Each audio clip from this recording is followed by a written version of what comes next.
بسم الله الرحمن الرحيم الحمد لله رب العالمين والصلاة والسلام على رسول الله صلى الله عليه وسلم maantay oo axad ah 6 saac iyo xogaa waxaan joognaa isbitaalka Al-Xisaan ee degmada Dharkiinley laanta koobaad ee Torshiino ee loo fasaxay xaafadda ugu horeysa oo u yahay xaafadda Dharkiinley dadka ugu nasiib badnay ee hela tabarucaadka qalliinka oo hay'adda oo isbitaalka lagu furayna waa qayb saddexaad waa 1500 u dambaysa waay saddexdan bilood waa dadka ugu nasiib badnay ee naqeen tabakay madow qaybta Dharkiinley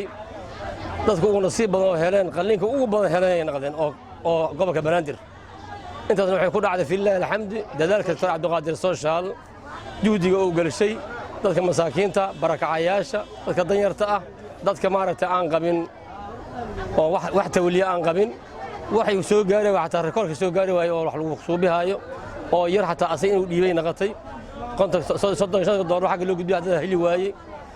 $10 heli waayay kulli asaga tabarucay fiillaah alxamdi wa xukuumada bariyo kumoodaa maanta bariyo kala badan yihiin bariya badan ma loo socda badan